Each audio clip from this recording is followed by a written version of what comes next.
con vos unhas lecturas que preparamos estes días. Bueno, deixas elas porque elas mesmas vamos a explicar de que trata, por que conmemoramos hoxe o 8M, e vos vamos a explicar os xogos que escolleron para celebrar ese día. Un aplauso.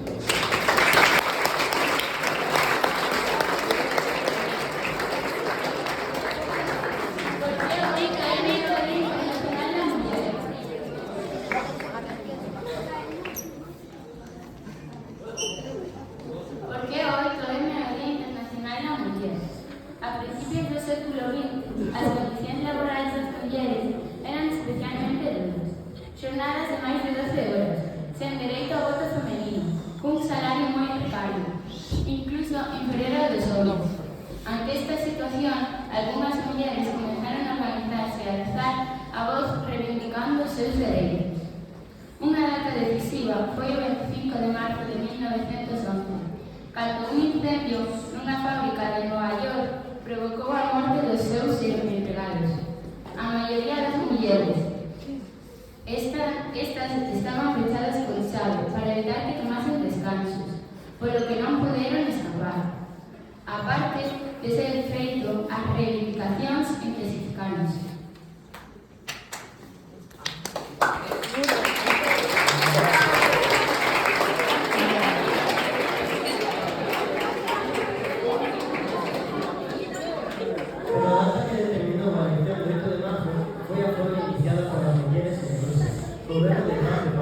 Que rematou coa monarquía e acabou co dereito ao voto feminino nese país.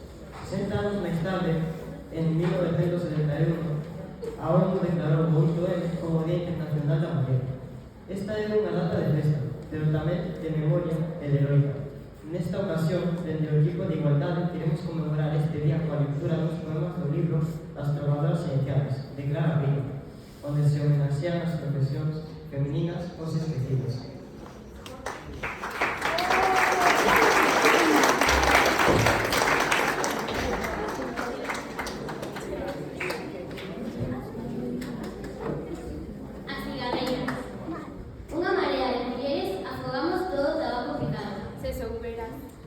As follas olen a acre e narcótico, mesturadas co incienso danos a súa vinagrada. Como eu teño.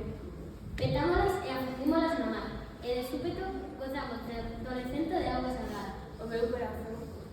Nais de familia, amas de casa, traballadoras de fábrica. Por dentro. Cobramos por obra feita, atendendo as nosas habilidades. Non me dabas unha fala. Temos a necesidade e provocamos a despeita. Non tiña o acollemento. O día 7 de decembro de 1857 houve un pronunciamento de aproximadamente 4.000 mulleres de fábrica da Pallarza, a Coruña. Manifestáronse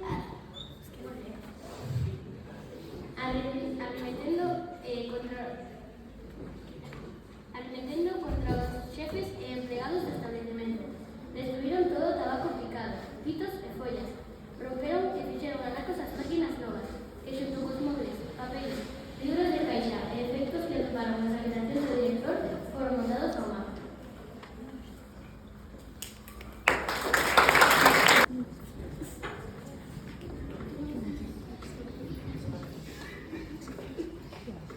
Alentadora.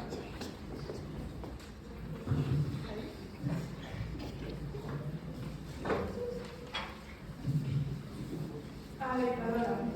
Miña nai, como é tan pobre, cando non me de quedar, encha na cara de bicos e despois ponse a chorar. Para ti, ainda que non sexas a miña filla. Alentadoras somos todas e unha, abronadas coa necesidade de soster, mergulladas nun coma inducido sin ADN. Alentadoras en miniatura, trazos de pesadone cun sorbo pernicioso. Ventres de rueiro de outros séculos, coideite cando non sabías caminar. Na miña pel todas as criaturas saludadas. Nunca debí cuidar unha crianza que non fose miña. As alentadoras sempre estaban nunha situación económica moi precaria desde que teñaban o seu oficio para, en moitos casos, poder manter os seus fillos.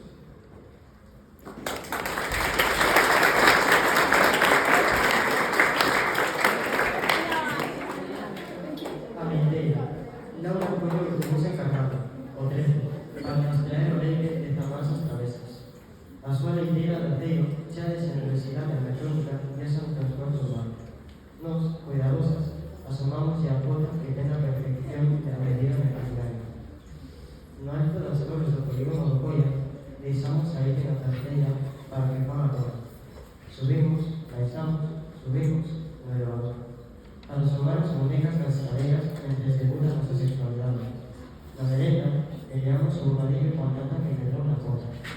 Mantiven as demandas de mar e a velocidade dos nosos somos celestiais. Ao tempo, Copini ensaya nunha rúa paralela. A rebelión reborda polos poros do alto da ventos de sinerxías. Laura, cabelo fibese, sombra do pasado, que camina pola rúa da modernidade, mentre a santidade xía no vórtice do tempo.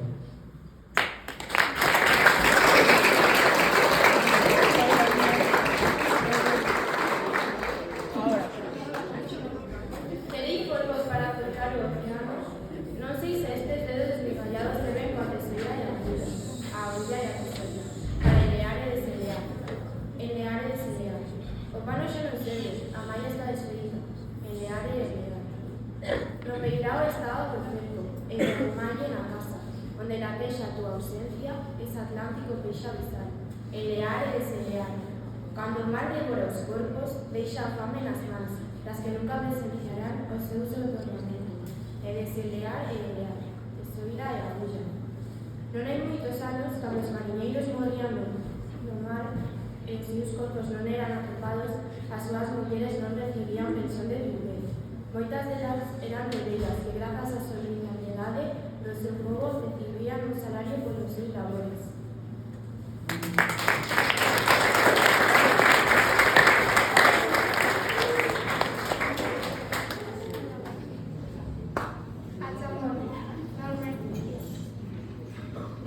No mercado, as mulleres regatean por produtos de segunda man para que a súa prole teña algo que levar a boca. Chámame María Chamón. Namorei dun home sen recursos, sen pedir nada a cambio, tiñe todo o que tiña. Cando de madrugada buscaba o pupillo onde botar fora a súa miseria. Evangelizoume no leito, facendo de min unha mercadoría cara. El, pasante, vai decir a súa dona que baixera foi un bon reino, con María Chamón. Son prato de segunda mesa. Eu, inmune as súas mentiras, aproveitarei o meu traballo acusado como unha muller emprendedora.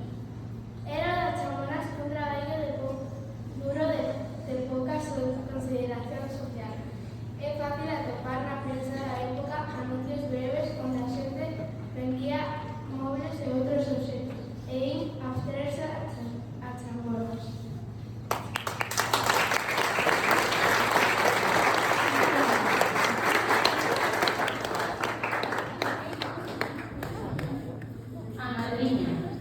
Para levar provisións a San Simón, meu avó e máis eu collemos a barca. El rema, eu fago un inventario en riba do seu colo. Mantas, pan, leite, patacas e ovos. Un corvo mariño afúndese no mar en picado, saindo victorioso cunha xoga, que volta ao ar antes de engulir. El sempre me di que cando entremos, miña volveretiña, dá a man que peche os ollos. Non son quen de facelo, nunca. El sabe, eu tamén. Aprendí do seu remo que ali os homes viven ás escuras, respiran en gris, e dormen en encarnado, na illa do bosque de Cuxos. O avó tamén sabe que eu saco máis que as rebanadas de pan, as patacas ou os ovos, porque as miñas manciñas teñen para os seus petos as cartas esperanzadoras da casa. De súpeto, son infinita e eterna, borrando as consigas do fascismo. Son responsable do son imprescindible, e teño a chave do universo.